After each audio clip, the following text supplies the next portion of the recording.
ओम नमः सिद्धेभ्यः। ओम नमः सिद्धेभ्यः। ओम नमः सिद्धेभ्यः। निर्मल ज्ञान परिठिया कम कलंक डहेवी। अबाल दौजेण बरु हे परम सब करम मल कालाज कर प्राप्त कर निज जो लीन निर्मल ध्यान में नम कर निकल परमात्म संताप मानस शांत जिनके गुणों की गान में वे वर्धमान मान जिन विचरे हमारे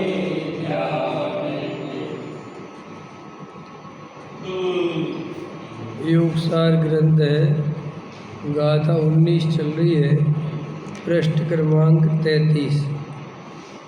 जिनेंद्र देव की स्मरण से परम पद की प्राप्ति होती है, ऐसा बता रहे हैं। जिनेंद्र देव बाहर में व्यवहार से जिनेंद्र देव और निश्चय से आत्मदेव। समझ में आया? तो जिनेंद्र देव के द्वारा वस्तु का स्वरूप बताया है, तो व्यवहार से ऐसा कहते हैं कि उनके द्वारा परम पद की प्राप्ति होती है, लेकिन वो निमित्त की अपेक्षा है। वास्तव में प्राप्ति तो अपने स्वरूप की अपने स्वरूप से ही होती है। इसलिए फिर जिनेंद्र देव का आपको जनवाणी में जगह जगह ऐसे कथन मिल जाएंगे कि भगवान के प्रसाद से, है ना, जिनेंद्र देव के दर्शन से, उनकी कृपा से, तो वे सब निमित्त के कथन हैं, उपचार के, व्यवहार न के कथन हैं। जैसे लोक व्यवहार में वैसा ही व्यवहार वो भी है। इसलिए कोई ऐसा सोचे कि साहब जिनेंद्र देव के भरोसे ही अपन को परम पद मिल जाएगा, तो नहीं मिलेगा। वो तो जिनेंद्र देव ने जो उपदेश दिया है, वस्तु का स्वरूप बताया है, अगर उसकी सच्ची श्रद्धा करेगा और वैसा चलेगा, अनुभव करेगा, तो परम पद की प्राप्ति होगी। देखो पृष्ठ क्रमांक 33, सबसे नीचे का पैराग्राफ। घर पर नहीं, उससे ऊपर का रह गया था थोड़ा, वो नहीं हो गया था, नीचे का। जिन सुमरो भगवान आत्मा चैतन्य प्रभु उपाधि है और रागादि मैल ही है, ऐसा जिसे पहले सम्यक ज्ञान में विवेक प्रगटा। समझ में आया? सबसे पहले तो ये भेद ज्ञान का विवेक आना चाहिए। कि क्या आना चाहिए? कि मेरी वस्तु जो है वो तो चैतन्य है। समझ में आया? मैं चैतन्य तत्व हूँ। मैं ये शरीर आदि जो पुद्गल द्रव्य हैं, ये जड़ तत्व हैं। मैं चेतन तत्व हूँ। तो ये शरीर आदि मेरे ज्ञान के गेय तो बनते हैं, लेकिन ये शरीर आदि मैं हूँ नहीं। समझ में आया? जैसे ये खंबा है, ये मोबाइल है, ये शास्त्र है, जैसे ये मेरे से भिन्न है। ये मेरे ज्ञान के गेय बनते हैं, लेकिन मेरे से भिन्न है। बिल्कुल उसी भांति इस शरीर और शरीर में होने वाला परिणमन, ये जड़ का परिणमन है, ये मेरा परिणमन नहीं है। मेरा परिणमन तो चैतन्य रूप है, क्योंकि मैं चैतन्य का बना हुआ तत्व हूँ। समझ में आया कि नहीं? जैसे सोना है और चांदी है, दोनों को मिला दिया तो मिलते तो कभी नहीं। तो जो पीलापन है वो सोने का स्वभाव है, जो चांदी है वो चांदी का स्वभाव है। अज्ञानी दोनों को एक माने तो माने, वे दोनों अलग अलग। ऐसे ही आचार्य कहते यहाँ दो तत्व हैं, एक चैतन्य तत्व है और एक अचेतन जड़ तत्व है। तो अब जड़ तत्व ठोस रूप है, स्पर्श रस गंध वर्ण वाला है, ये इसके गुण हैं। और आत्मा के चैतन्य के गुण क्या है? ज्ञान दर्शन, चैतन्यपना, समझ में आया कि नहीं? चेतता है, अनुभव करता है। ये जड़ अनुभव नहीं करता। अनुभव करने का गुण, जानने का गुण, देखने का गुण, ये किसके अंदर है? चैतन्य। अब आचार्य कहते हैं इन दो द्रव्यों में तुम भेद ज्ञान करो कि तुम कौन हो। तो वो कहते कि तुम चैतन्य हो कि जड़ हो। ये पहले जीव को भेद ज्ञान करना आना चाहिए। अगर अपन ये भेद ज्ञान नहीं कर सकते हैं तो अपन कभी भी धर्म नहीं समझ सकते। पहले शरीर और आत्मा को भिन्न जानना ही है। अब ये सब भिन्न जानना, इसमें क्या मुश्किल है? इसलिए मुश्किल है कि दोनों के बीच में निमित्त नैमित्तिक संबंध घनी है। कैसे संबंध है? जैसे जी हाथ उठाया, तो हाथ उठाए जड़ की क्रिया, और हाथ उठाए जाना ये चेतन की क्रिया। तो जानने की क्रिया चेतन की, और ये जड़ की क्रिया, हाथ उठने की क्रिया जड़ की। अब जिस समय जाना उसी समय उठा, एक बात, और उसी समय उठाने का विकल्प किया, तो तीन चीज़ें हो गई, जाना, विकल्प और जड़ की क्रिया। अब अपने को ऐसा लगता है कि ये हाथ मैंने उठाया। समझ में? क्यों लगता है ऐसा हाथ अपने उठाया? क्योंकि उसी समय विकल्प आया हाथ उठाने का और उसी समय उठ गया। ये इन दोनों के बीच में निमित्त नैमित्तिक संबंध है। तो निमित्त नैमित्तिक संबंध है तो जीव को उसमें कर्ता कर्म संबंध दिखता है। कर्ता कर्म संबंध दिखता है तो ये जीव, ये शरीर मेरा है, क्योंकि ये मेरे अधीन है। समझ में? इससे उसकी मान्यता मजबूत बनी रहती है। अब आचार्य कहते साहब इस मान्यता को तोड़ने का क्या उपाय है? भाई निमित्त नैमित्तिक संबंध तो है। तो वो कहते हैं कि शांति से अगर बैठकर देखे तो जड़ का परिणमन जड़ में हो रहा है, वो तेरे अनुसार नहीं हो रहा है। समझ में? वो तो जैसा परिणमन होना है वो तो वैसा ही होता है। अब जैसे देखो, एक तो अभी मैंने हाथ उठाया तो सोच के उठाया, आपने पूजा तो उठा, लेकिन ऐसा अब जो हाथ चल रहा है बोलते समय, ये तो मैं बिल्कुल नहीं सोच रहा कि मुझे ऐसा हाथ चलाना है कि ऐसा चलाना है, तो अभी वो चल रहा है ना। ऐसी पौद्गलिक क्रियाएं शरीर में, अपन भूख लगती है, समझ में? तो वास्तव में भूख आत्मा को लगती है कि शरीर को लगती है? 100% शरीर को लगती है, क्योंकि गलना, मिलना, बिछुड़ना ये सब पुद्गल का स्वभाव है। और जब पेट खाली हो जाता है तो उसको भरना चाहता है, तो उसका भरने का नाम भूख है। उसके रिक्त स्थान होते हैं, आत्मा उनको जानता है। तो आत्मा जानता है और जानकर ये मानता है कि मुझे भूख लगी है, ये मिथ्यात्व है और कुछ नहीं है। अपन जो धर्म के लिए पहाड़ चढ़ रहे हैं, पूजा पाठ भक्ति में लगे हुए, कह रहे धर्म बाहर में कुछ है ही नहीं। जैसा वस्तु का स्वरूप है वैसा पहले जाने, वैसा निर्णय करे और वैसा अनुभव करे। भाई धर्म माने क्या? भाई धर्म शब्द की व्याख्या कभी नहीं भूलना चाहिए। धर्म मतलब वस्तु का स्वभाव। धर्म क्या है? वस्तु स्वभावो धम्मो। जो वस्तु का स्वभाव है वो धर्म है, वो उसका धर्म है। और उस धर्म को, जिस वस्तु का जैसा धर्म है वैसा जीव स्वीकार कर ले, इसका नाम धर्म है। ये दया, दान, पूजा पाठ, भक्ति ये कोई धर्म नहीं है, तो ये धर्म के साधन भी नहीं है। भाई दया, दान, पूजा, भक्ति करने से धर्म होता? बिल्कुल नहीं होता। समझ में आया? तो फिर दया, दान, पूजा, भक्ति क्यों करते हैं?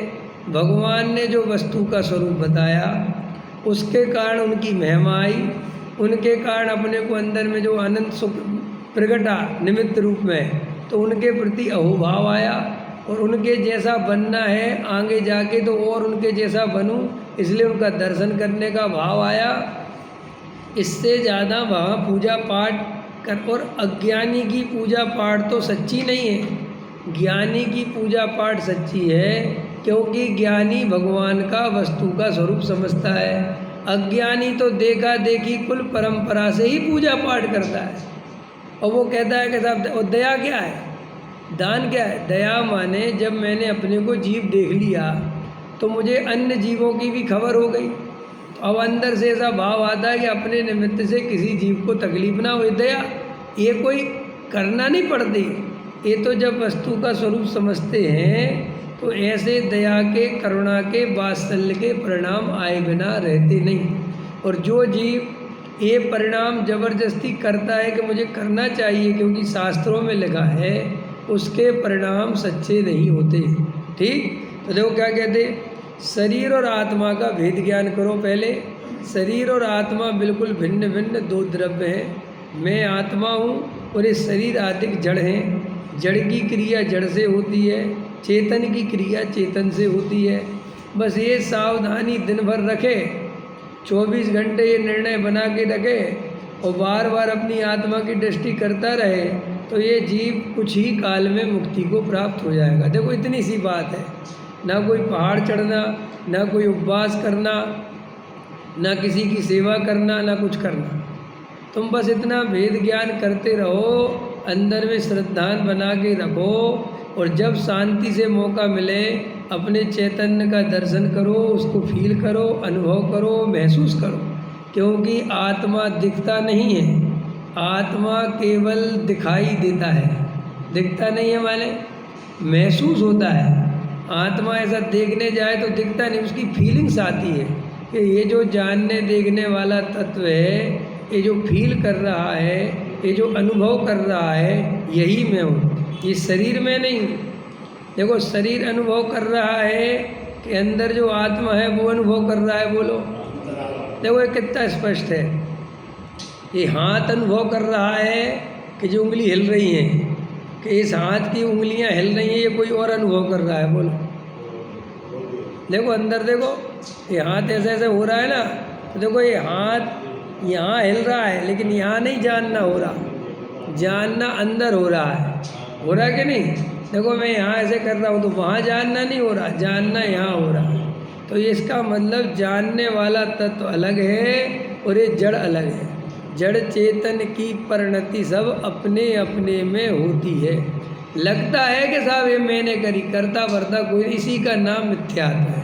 वही अपना छूट जाए तो अपन सम्यक दृष्टि हो जाए। तो क्या कहते हैं, जिन सुमरो भगवान आत्मा चैतन्य प्रभु उपादेय है। उपादेय है माने उपादेय का अर्थ करो। दो उपादेय होते हैं। यहाँ पे जो उपादेय है वो अपनापन वाला उपादेय है, और जो संबंध जरा मोक्ष वाला है वो प्रकट करने वाला उपादेय है। तो महत्वपूर्ण उपादेय कौन सा है? अपनापन करने वाला। क्योंकि वो जो संबंध जरा मोक्ष है उसकी तरफ ध्यान देगा तो वो प्रकट भी नहीं होगा। समझ में आया?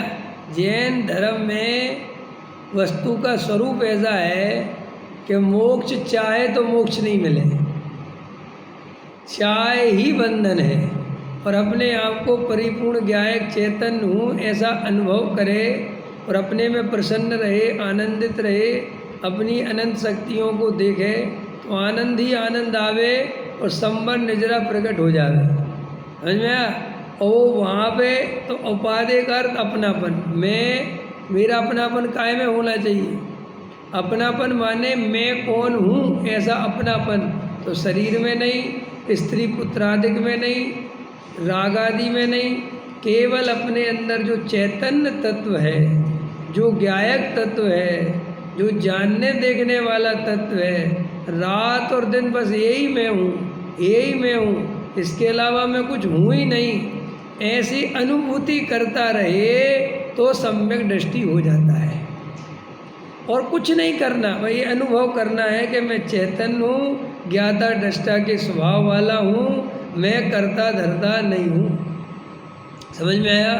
और मेरे में अनंत गुण हैं, मैं अनंत शक्तिमान द्रव्य हूँ, मुझे किसी की कोई ज़रूरत नहीं है, मैं अपने आप में परिपूर्ण हूँ और शुद्ध हूँ और नित्य हूँ और एक हूँ, अखंड हूँ। समझ में आया? ऐसा अभेद का अनुभव करे, ऐसी अभेद की मस्ती लेवे तो आचार्य कहते उसी समय सम्यक दर्शन होता है। समझ में आया? देखो कल आत्म प्रसिद्धि ग्रंथ पढ़ रहे थे, गुरुदेव श्री की 47 शक्तियों प्रवचन है ना, तो उसमें भेद विकल्प, भेद के द्वारा जो विकल्प उत्पन्न होते हैं, आत्मा में ज्ञान है, दर्शन है, चारित्र्य है, वीर है, सुख है, प्रभुता है, चिति शक्ति, दृष्टि शक्ति, ये शक्ति वो, तो वो कहते ये विकल्प भी तुझे दुखदाई है। वस्तु अभेद में मजा आता है। काहे में मजा आता है? अभेद। तो सब अभेद को उसमें बहुत अच्छा बताए थे गुरुदेव श्री कि ज्ञान लक्षण प्रकट है। ज्ञान लक्षण कैसा है? प्रकट है। तो ज्ञान लक्षण के द्वारा आत्मा पकड़ा जाता है, पहचाना जाता है, लेकिन उसे ज्ञान मात्र नहीं मानना। क्या? तो साहब क्यों? बोले उसमें अनंत गुण है। वो तो बोले ठीक है। तो बोले ज्ञान मात्र मानोगे तो मजा नहीं आएगा। उसको अनंत गुण का पिंड मानना और अनंत शक्तिमान द्रव्य मानना। बोले जैसे लक्षण से लक्ष्य को पकड़ा जाता है तो फिर लक्षण तो रह जाता है दूर और लक्ष्य हो जाता है मुख्य। समझ में आया कि नहीं है? जैसे लोक में हमने तुमसे कहा, कोई भी उदाहरण ले लो तुम कि साहब ये नींबू, तो नींबू का लक्षण क्या दिखेगा आपको? पीलापन दिखेगा। लेकिन उसी समय जब पीलापन दिखेगा तो साथ में इसमें खटास है और ये ऐसा है और इसकी शिकंजी बनेगी और मज़ा आ जाएगा। एक लक्षण से पूरा लक्ष्य पकड़ लिया कि नहीं? सोने का जरा सा देखा पीलापन और कहा ये तो सोना है, अरे भाई साहब ये तो 1.5 लाख रुपए का है और ये इतना सा टुकड़ा, तो देखो उसकी पूरी वस्तु को पकड़ता है एक लक्षण से और फिर उसका आनंद लेता है। तो ऐसे ही कल गुरुदेव श्री ले रहे थे कि तुम्हें आत्मा का आनंद लेना नहीं आता। तुम आत्मा को ज्ञान मात्र तो रूखा रूखा देखते हो। ज्ञान मात्र कहना और उसमें अनंत गुणों का पिंड है, वो उसमें अनंत सुख है, अनंत आनंद है, निर्विकल्पता है, कसाय का भाव है, राग द्वेष से भिन्न है, सत्ता है, प्रभुता है, चिति शक्ति, दृष्टि शक्ति, वीर्य शक्ति, इन सब शक्तियाँ भरी पड़ी हैं। आत्मा में ऐसी शक्ति है कि वो कभी नष्ट नहीं होगा, वो सदा काल जीता रहेगा चैतन्य प्राणों से। समझ में आया कि नहीं आया? जीवत्व शक्ति। तो जीवत्व शक्ति क्या कह रही कि तुम सदा काल जीते रहोगे, चाहे तुम मरने की कितनी कोशिश करो। समझ में आया? कितनी ही कोशिश करो तुम कि मैं मर जाऊं, मर नहीं सकते। तो साहब जब मर नहीं सकते, ऐसी जीवत्व शक्ति को धारण किए हुए हैं, तो ये मरने का भय, मैं मर जाऊंगा, ये निकल जाना चाहिए और मरने की भावना भी निकल जानी चाहिए। क्यों? देखो मरने का तो भय तो निकल ही जाना चाहिए, लेकिन अपन संसार से परेशान हो जाते हैं तो ऐसा लगता मर जाते तो बढ़िया था। समझ में आए? बहुत से लोग आत्महत्या करते तो वे बेचारे ये भूल जाते हैं कि तुम आत्महत्या करते तो, लेकिन आत्मा मरता नहीं है। और आत्महत्या करने से तो जितना दुख यहाँ भोग रहा था, इससे अनंत दुखों में जाता है। शास्त्रों में लिखा है आत्महत्या करने वाला जीव नियम से नरक जाता है। क्योंकि इतनी देखो खतरनाक बात है ये, तुम दूसरे जीवों को मार दो तो नरक नहीं जाओ।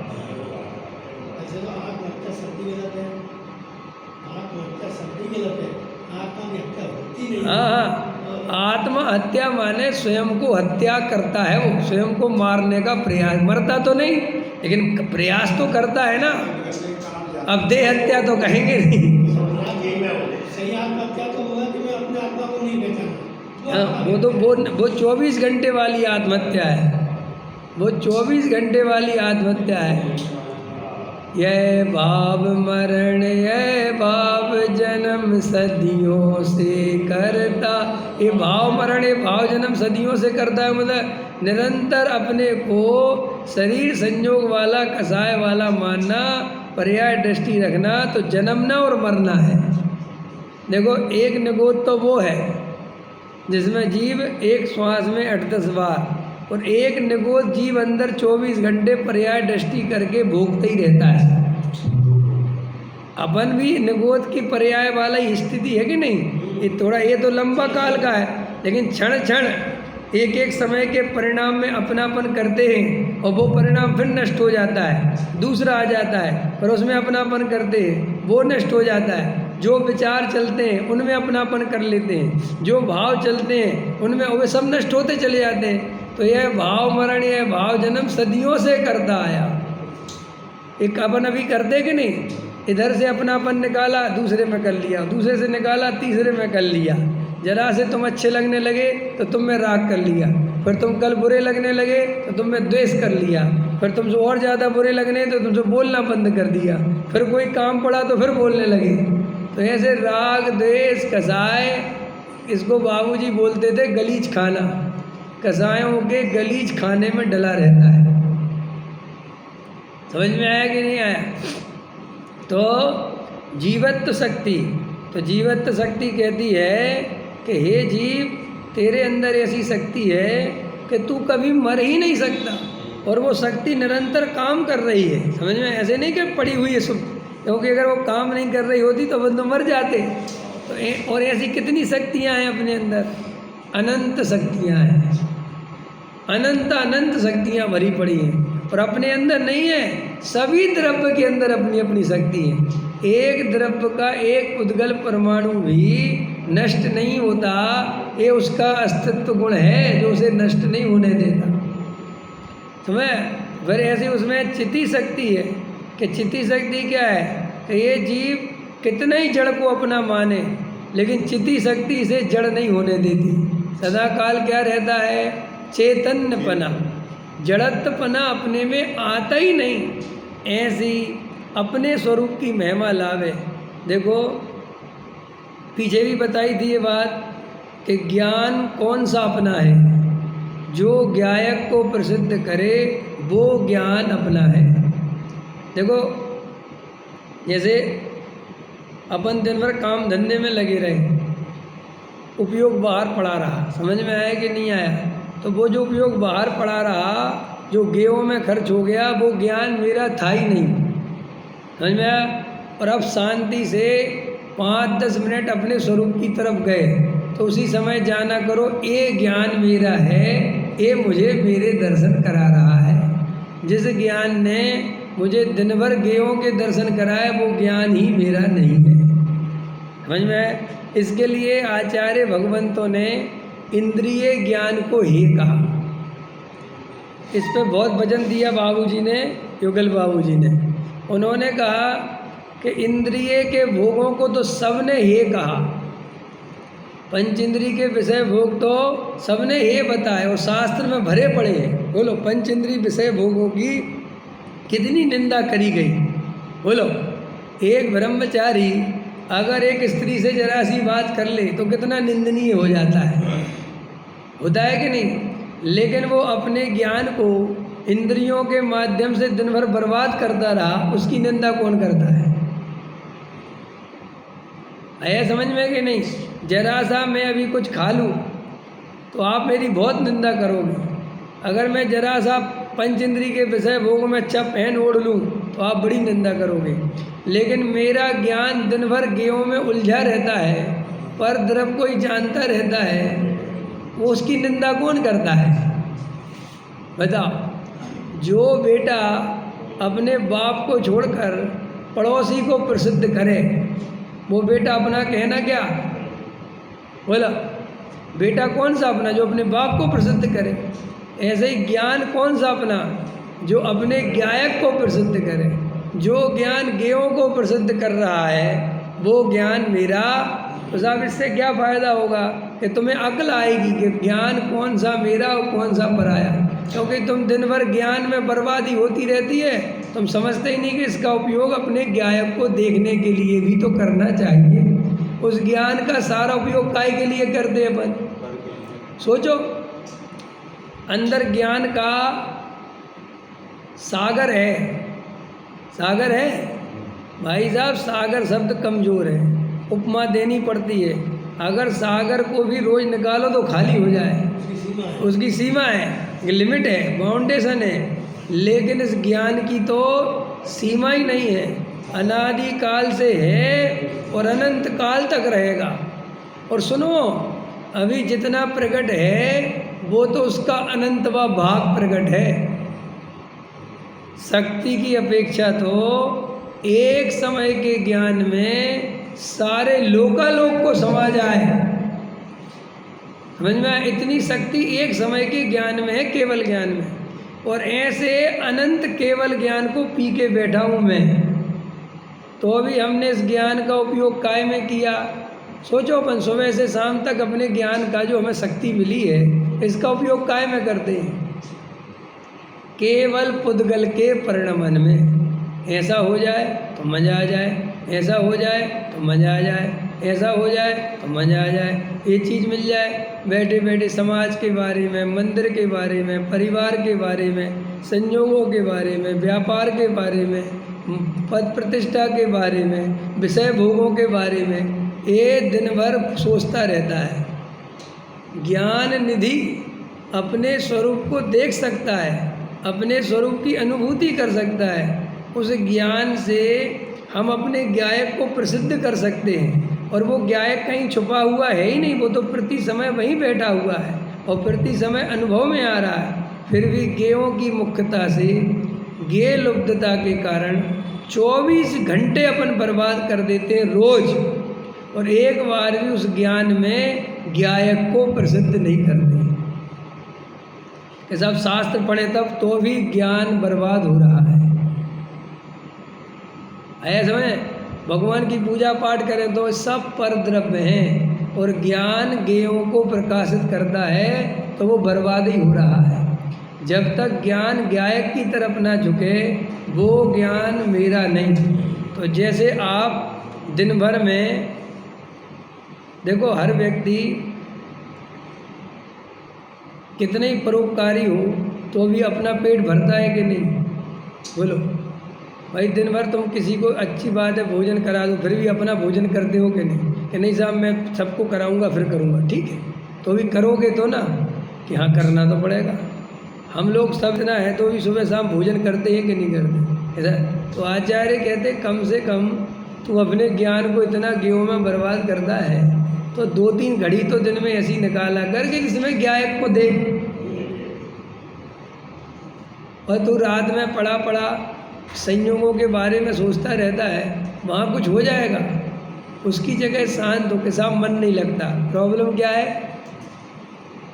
गेहूँ में तो मन लगता है, पर द्रव्य के चिंतन में तो मन लगता है, लेकिन अपने स्वरूप को देखने में, अपने आत्मा के अनुभव में मन नहीं लगता। देख भाई, तू जितना मन लगाना चाहता है उतना नहीं लगता, लगातार नहीं लगता, लेकिन थोड़ा थोड़ा लगता है। आया समय? अपन कैसे करते हैं? ऐसा बैठ जाएगा रीढ़ की हड्डी सीधी करके और सोचेगा 1-आध घंटा ध्यान लगना चाहिए। अरे ऐसा नहीं लगेगा, 2-4 मिनट लगेगा, फिर उपयोग बाहर आ जाएगा, फिर कोई ज्ञान का गेय बनने लगेगा। घबराने का नहीं। तो फिर साहब ज्ञान का गेय करें? कुछ नहीं, फिर सावधानी से फिर वापस आना, फिर देखना, फिर चलना, फिर होना। तो ऐसे में भी मौज अंदर में रहे, अंदर में डरे नहीं, तो भी उसका ध्यान घटित होता है। लेकिन ये क्या सोचता है कि मैं जब ऐसी आंख बंद करूं तो मुझे गेय सब कहीं का दिखे ही नहीं, बस आत्मा ही आत्मा दिखने लगे, मैं अनुभूति में चला जाऊं, अपने स्वरूप में उतर जाऊं। अब वहाँ ऐसी कल्पनाएं करता है, वहाँ ऐसा कुछ होता जाता तो है नहीं, तो घबरा के बाहर निकल आता है। लेकिन उसको हल्के फुल्के तरीके से ले, शांति से ले, समझ में आया कि नहीं आया? और बिल्कुल जितना मन लगे 2 मिनट 4 मिनट देख लिया, कोई बात, फिर आँख खोल ली, फिर बैठ गए, लेटे हैं तो फिर थोड़ा देख लिया, लेकिन उस देखने को कुछ मानते ही नहीं।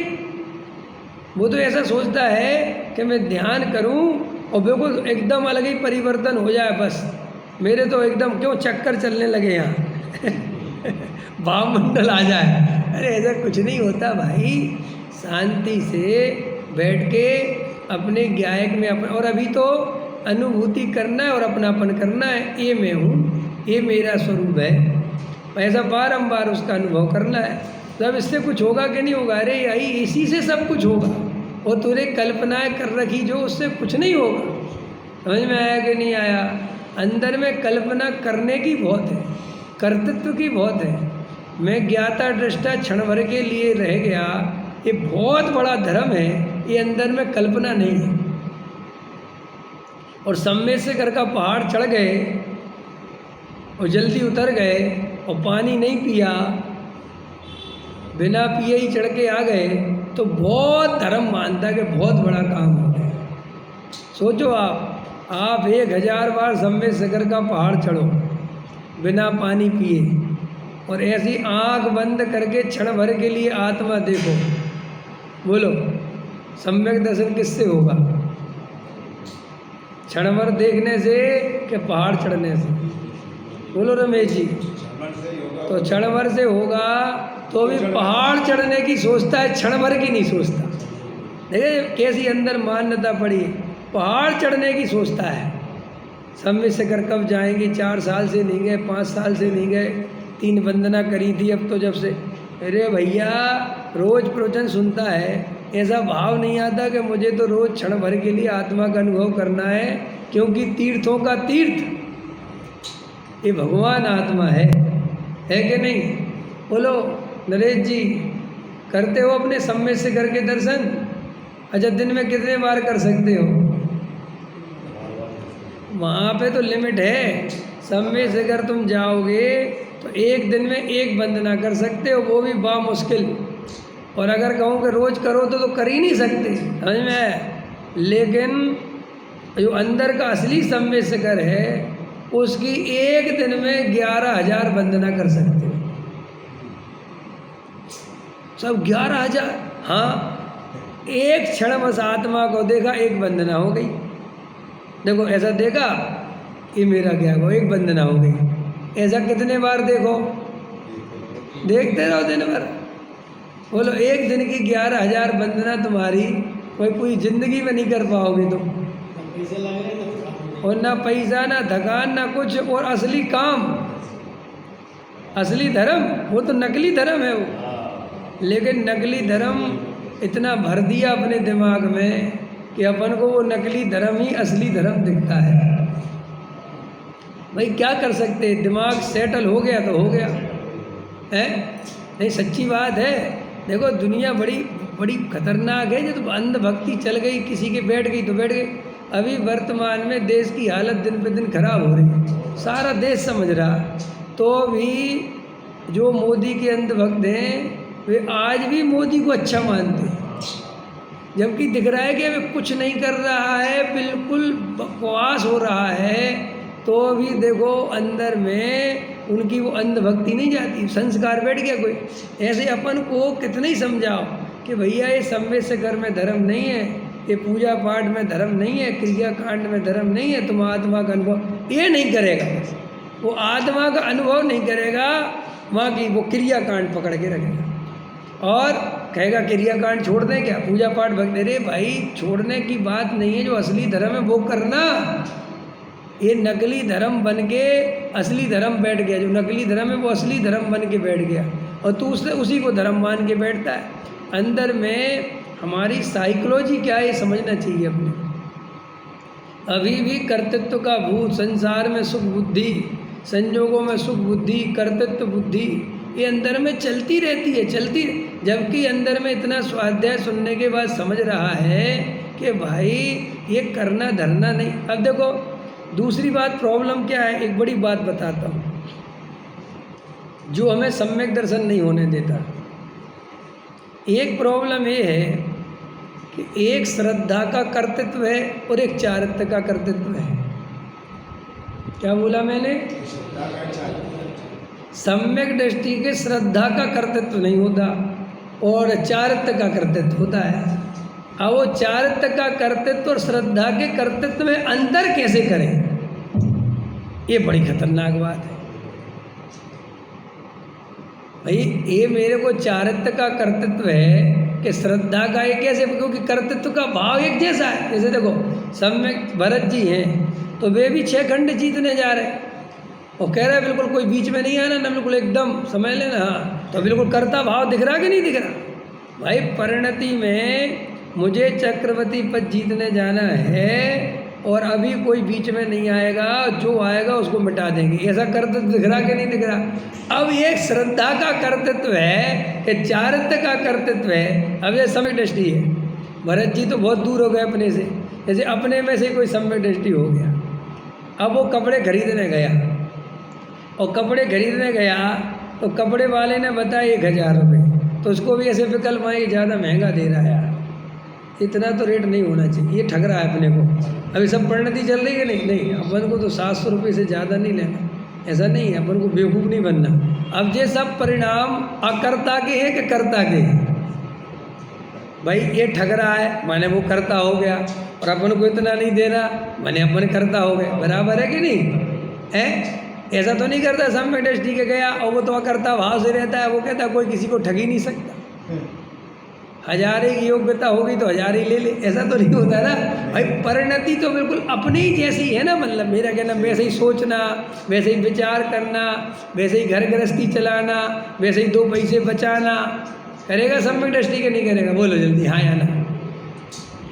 करेगा कि नहीं करेगा? अपन क्या सोचते हैं ऐसा करने वाला सम्यक दृष्टि कैसे होगा?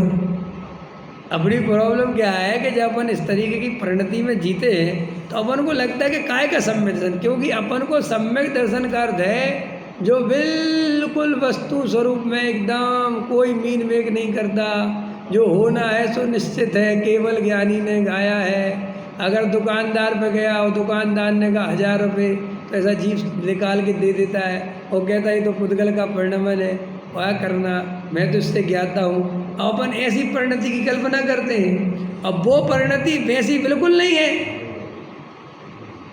तो अपन को सम्यक दृष्टि की श्रद्धा और वो चारित्र्य का भेद समझ में नहीं आता।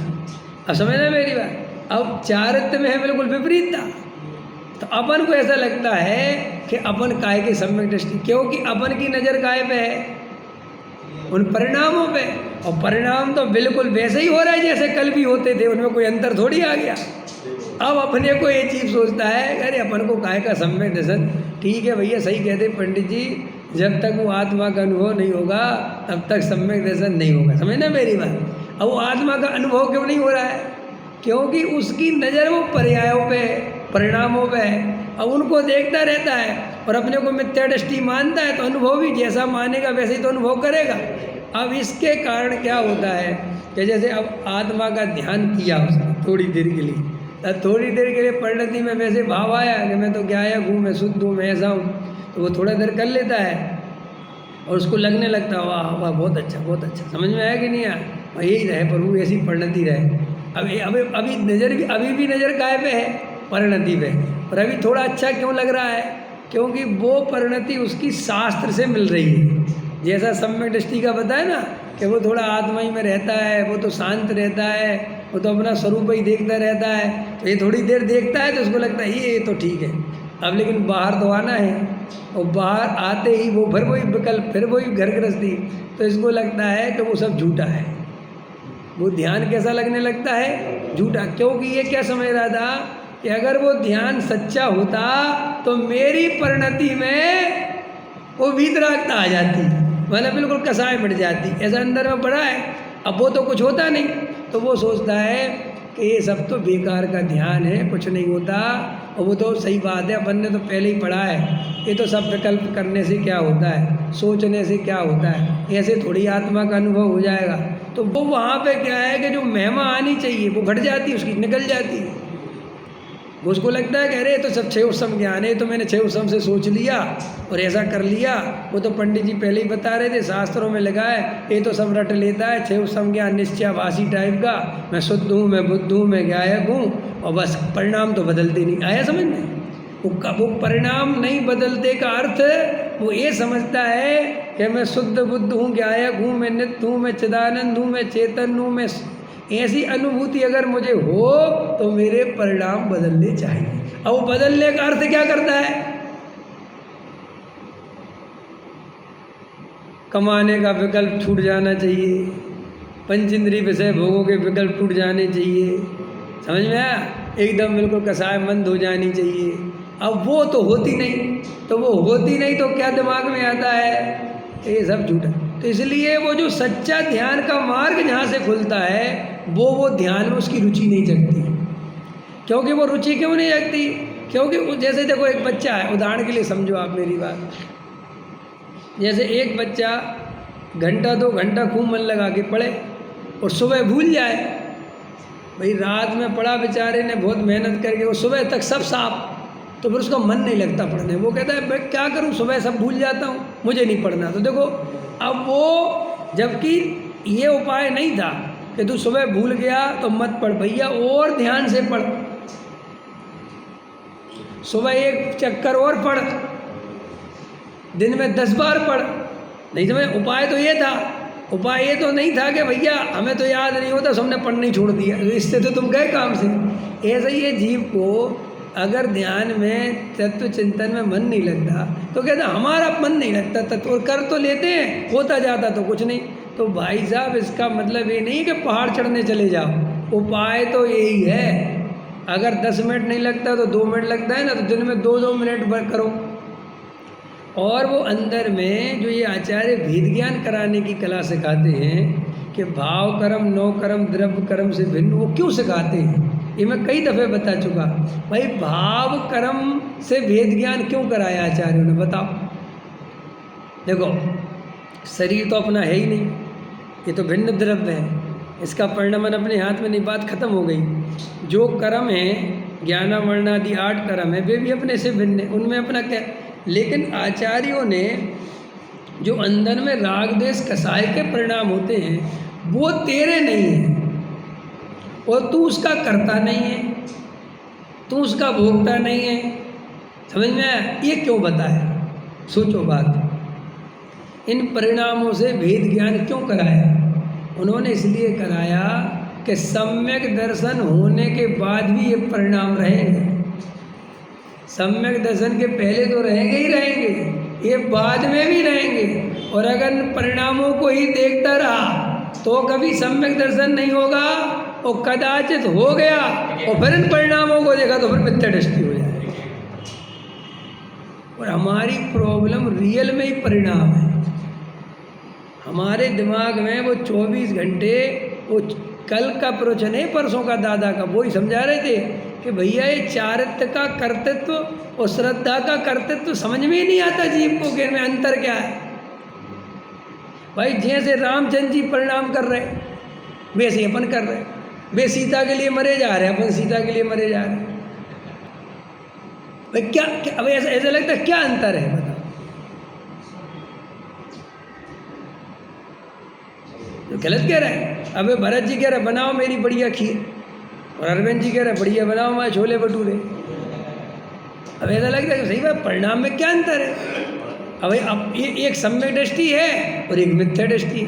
ये लगती नहीं बात कि भैया ये सम्यक दृष्टि है तो ये काय बात के सम्यक दृष्टि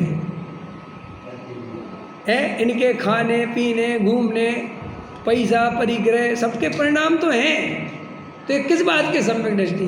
क्योंकि अपन को अंतर करना कैसे आता है। जैसे एक ब्रह्मचारी त्यागी वृद्धि है, समझ में आया कि नहीं आया? सिर मुड़ा के बैठा है और वो शुद्ध खाता है और एक बार खाता है, अटपेरा का घी खाता है, तो अपन को लगता है कि भाई धर्मात्मा आदमी, भाई इसकी परिणति में अंतर है।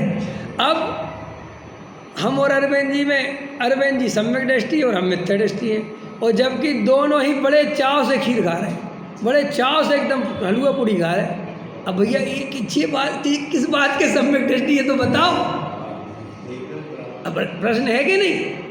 ये अंदर में हमारे बहुत बैठी हुई है बात कि भैया ऐसे कैसे सम्यक दृष्टि हो सकता है, क्योंकि वो हमें श्रद्धा के लेवल पे भेद ज्ञान करना नहीं आता।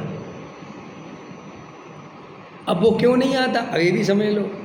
जब तुम अंदर में असली भेद ज्ञान कर लोगे, नौ कर्म द्रव्य कर्म भाव कर्म से भिन्न ज्ञायक देख लोगे, और जब वो श्रद्धा अंदर में अटूट कायम हो जाएगी, प्रतीति हो जाएगी, तो भोगों के काल में भी उनसे भिन्न अपनी ज्ञायक दिखता रहता है, वो सम्यक दर्शन है। वो परिणति बदलने का नाम सम्यक दर्शन नहीं है। अभी तो राग देश कसाय के परिणाम उत्पन्न होते थे तो उन्हें अपना स्वरूप मानता था, उनका कर्ता धर्ता अपने को मानता था। अब वे परिणाम तो होते हैं, लेकिन अंदर में अब भेद पड़ गया कि ये परिणाम मेरा स्वरूप नहीं है, मैं इससे भिन्न हूँ।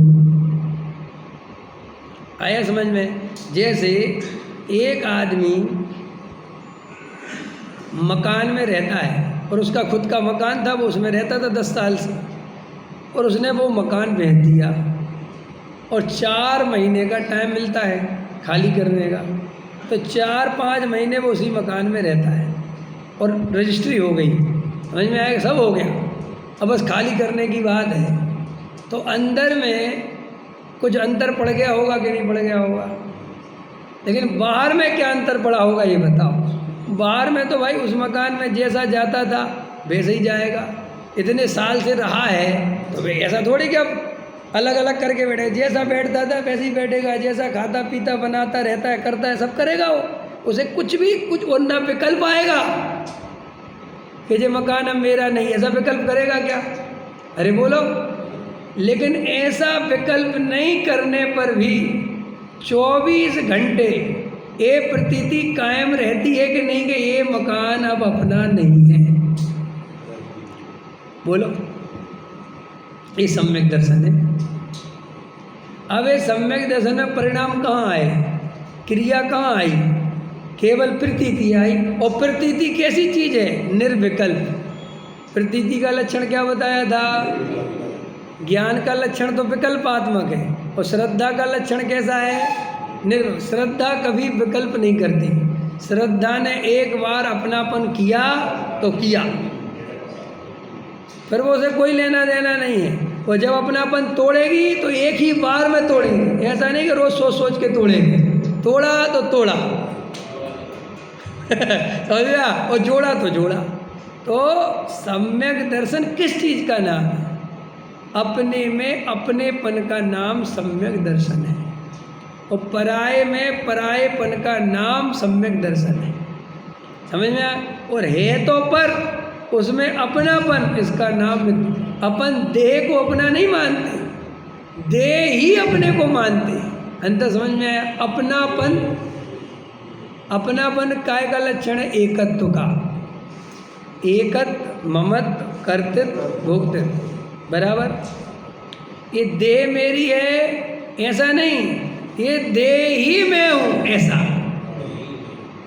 यही मैं हूँ।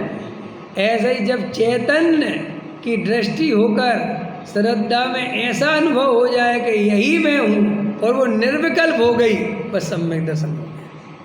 और गजब की बात है, अब वो मिथ्या दर्शन कैसे होगा? सम्यक दर्शन हो गया तो मिथ्या दर्शन कैसे हो गया? ऐसे होगा कि जैसे वो मकान के बारे में निर्विकल्प हो गया था कि हमने तो मकान भेज दिया, इतने में खबर आई कि रजिस्ट्री कैंसिल हो गई। अभी तुम्हारा मकान तुम्हारा ही है तो तुरंत अपनापन हो जाए, और इतने में कोई कह दे कि 15 लाख और बढ़ गए।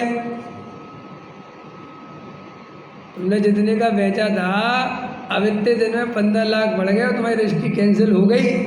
अब वो आ जाए जिसने रजिस्ट्री करवाई थी, भाई साहब मैं कुछ नहीं कर सकता, सरकार से लड़ो जाके, हमने थोड़ी कैंसिल कराई। तो भाई तुम दोबारा करो, हम तो ना करते हम। तो 1 मिनट में वो जो उसका भेद खड़ा हुआ था वो वापस अभेद हो गया। ऐसे ही मिथ्या दर्शन कैसे होता है कि जैसे कैसे उसने भेद ज्ञान किया था, और श्रद्धा में निर्णय हुआ था कि मैं एक क्या एक भाव हूँ, और इतने में कसाय के परिणाम दिखे, राग देश के, और परिणाम देख के बस अरे काय का भैया फिर तो कसाय तो बहुत है, इतने में गया। इसलिए आचार्यों ने सम्यक दर्शन का आधार ही वेद ज्ञान बनाया। उनने कहा वेद विज्ञानता सिद्धा सिद्धा या अक्ल के। उनने बोले अगर तुम वेद ज्ञान में कमजोर रहे तो सम्यक दर्शन तो माने सिद्ध तो छोड़ो, सम्यक दृष्टि नहीं रह पाओ। ये वेद ज्ञान इतनी बड़ी चीज है। ये पूजा पाठ भक्ति दया दान पूजा भक्ति ये तो कुछ है ही नहीं। अच्छा बताओ, ये दया दान पूजा पाठ भक्ति है जिसे अपन बहुत बड़ा मानते हैं, इसमें क्या लगता है? अपना सच बताना, क्या लगता है आपका? बताओ कुछ लगता हो तो। आपकी बुद्धि भी नहीं लगती, जड़ के समान कार्य है, घबराना नहीं। क्योंकि रोज रोज करने से वो जड़त्व बुद्धि हो जाती है, अभ्यास हो जाता है। और अभ्यास करने से आपको कुछ भी उसमें दिमाग लगा नहीं। आप 6 बजे आए, मंदिर में आ गए, धोती, कब आपने धोती पहन ली कोई पता नहीं, कब आप नीचे पहुंच गए कोई पता नहीं, कब आपने हाथ धो लिए कोई पता नहीं, कब आपने भगवान पर जलधारा कर दी कोई पता नहीं। क्योंकि उसमें भी तो क्रियाएँ हैं, और क्रियाएँ शुरुआत में ध्यान से करनी पड़ती हैं, और जब वो 2, 4, 10, 15 बार कर लेते हैं तो अभ्यस्त हो जाने पर फिर तुम देखो पूरी पूजा करते रहो, 2-2 पूजा करते रहो, कल्याणक मनाते रहो, और तुम खूब कहीं भी सोचते रहो किसी भी चीज़ के बारे में, कोई तुम्हारी क्रिया डिस्टर्ब नहीं होगी। इसलिए जितने पुराने पुजारी होते हैं ये तो और ज़्यादा जड़त हो जाते हैं। क्यों? क्योंकि उनको इतना अभ्यास हो जाता है कि पुस्तक की कोई ज़रूरत नहीं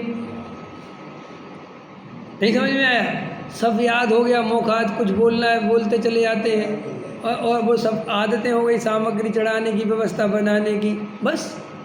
तो ये जड़ की क्रियाएं जिन्हें अपन बहुत बड़ा धर्म समझते हैं, आचार्य कहते हैं तो कितने मंद बुद्धि हो ना, बिल्कुल मंद बुद्धि समझते हो। देखो, जब आदमी कुछ नहीं कर सके तो उसे पुजारी बन जाना चाहिए।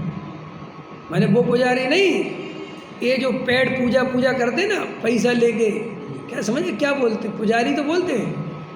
अब ऐसे ऐसे मंद बुद्धि पुजारी बन जाते हैं जो बिल्कुल काला अक्षर भैंस भरा। तो हमने बोला यार तू तो पढ़ा लिखा है नहीं, तेरी बुद्धि दे, तू पुजारी कैसे बना? बोले हमने पापा कह गए थे या घर परिवार कि तुम जो सीख लो जो काम। सो हम इधर रोज़ आते थे, सो उनने हमें ऐसी सामग्री धोना सिखा दी, ऐसा करना सिखा दिया, सो हम अपने कर देते हैं। सेठ लोग आते हैं, सुबह अपनी पूजा कर लेते हैं। तो इसमें क्या, जैसे अपने लेबर काम करती फैक्ट्री में, तो वे होते तो जड़ी बुद्धि हैं, लेकिन वे रोज़ वहाँ पर रहते हैं और वो करते हैं, तो उनको मशीन चलाना, वो मिलाना, वो करना आ जाता है। लेकिन इससे भी होशियार नहीं हो जाते, वही चीज़ कर सकते हैं। आया समझ में? तो क्रियाएं जो जड़ की हैं, आचार्य कहते तू इनसे अपने को अगर बहुत महान मानता है तो इनमें कोई दम नहीं। तो साहब बुद्धिमान कौन है? जो क्रियाओं से भेद ज्ञान करे, जो परिणामों से भेद ज्ञान करे, वो बुद्धिमान है। ये बहुत मेहनत का काम है कि परिणाम हो और उसे अपना नहीं माने, उसमें एकत्व। आप कहोगे हम तो ध्यान ही नहीं देते परिणामों पे, नहीं देते तो अभी एकत्व चल रहा है। कई लोग ऐसा भी कह सकते ना, हम इतनी झंझटई में नहीं पड़ते, जो परिणाम होते रहे हमें तो कोई लेना देना है। देखो अनादिकाल का मिथ्या दृष्टि है, जैसे जो दुनिया वाले हैं, मान के चलो, समझना मेरी बात, सुनो। ये जो बाहर के लोग हैं, जो नो कर्म द्रव्य कर्म भाव कर्म समझते ही नहीं कि क्या चीज़ है, समझना, और ना वे सोचते हैं परिणाम के बारे में, तो वे मिथ्या दृष्टि है कि सम्यक दृष्टि है? देखो आपको एक काम की बात बताऊं, बहुत काम की बात बताता हूं।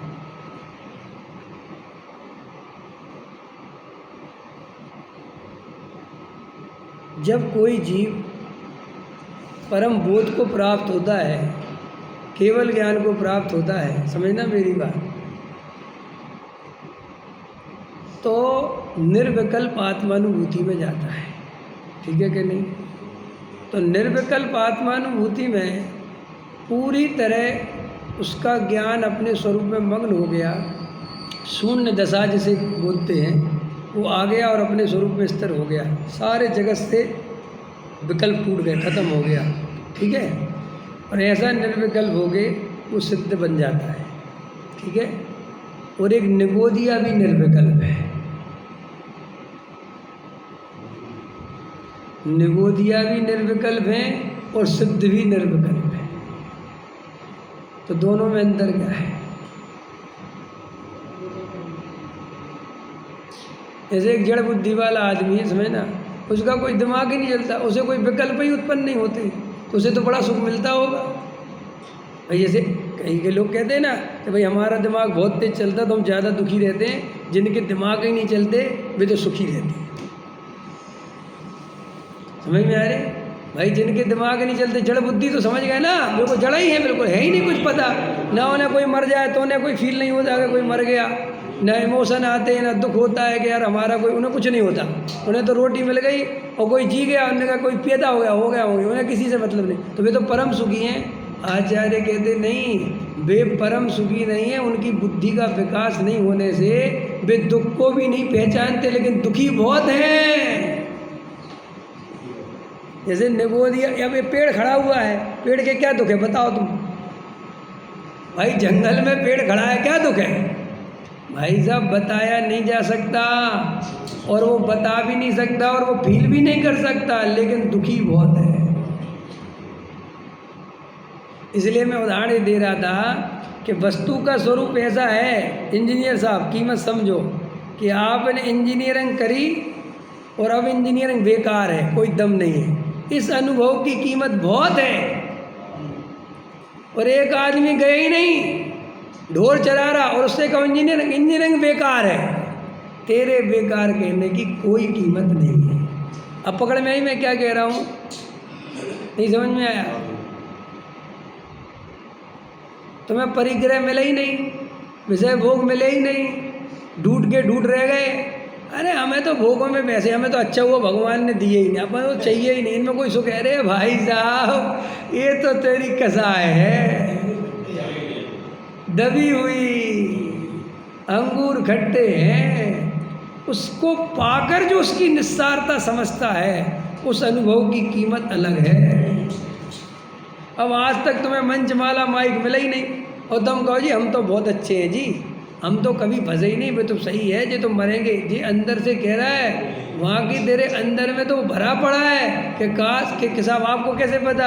अगर तू असली में तेरे मंचमाला माइक का राग नहीं होता तो उन जीवों के प्रति जेलसी नहीं होती। जो जेलसी होती, ईर्ष्या भाव क्या है?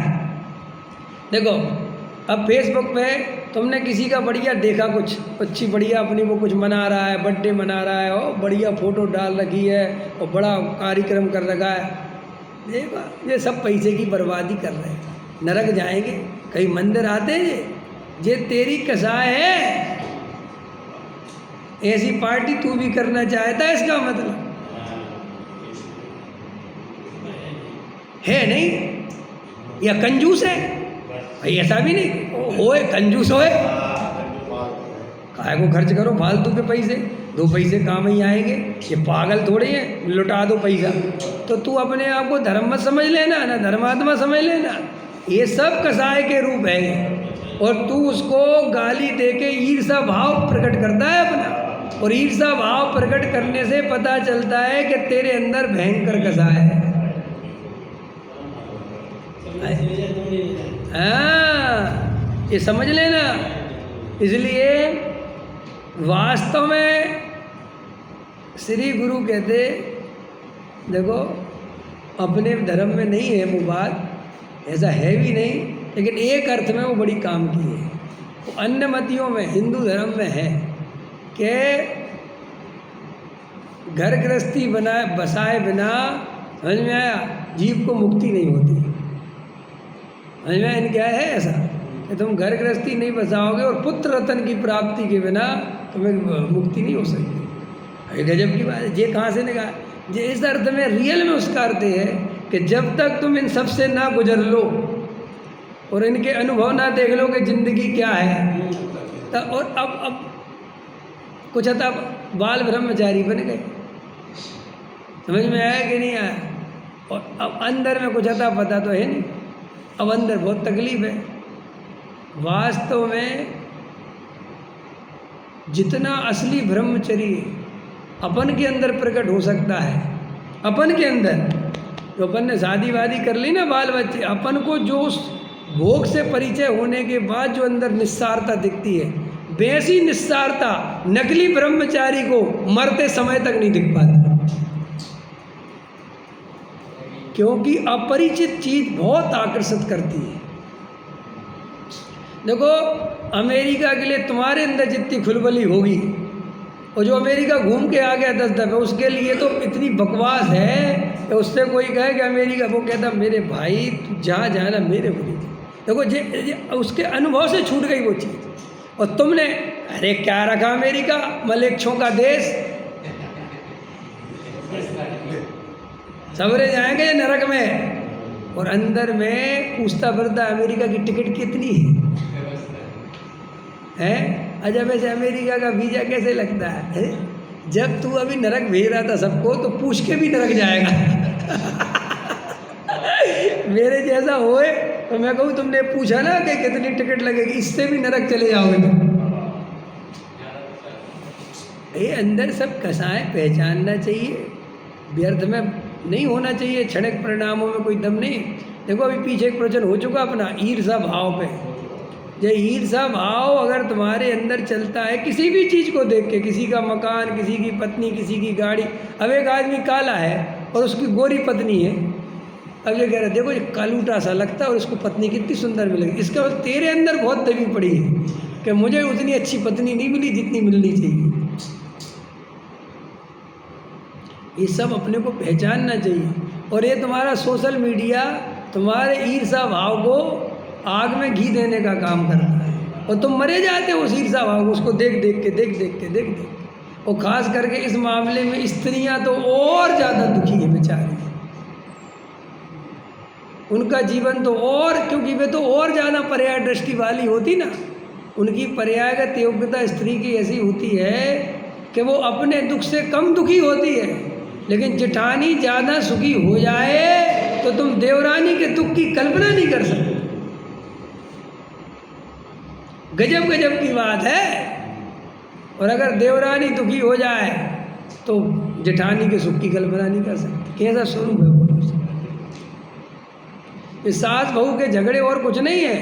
बहू ज़्यादा सुखी हो जाए तो सास पे सहन नहीं होता, और सास थोड़ी सुखी हो जाए तो बहू पे सहन नहीं होता।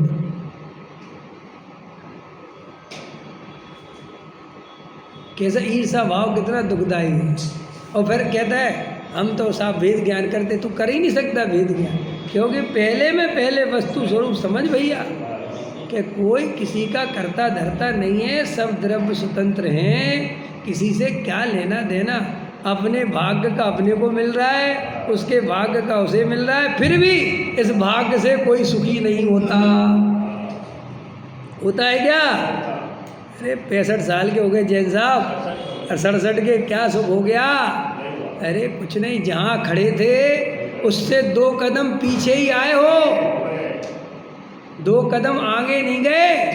ऐसे घूमे थे ना कोलू के बैल की भांति, तो कोलू का बैल तो घूम के भाई साहब उसी जगह पे आता है, ये उसी जगह पे नहीं आता।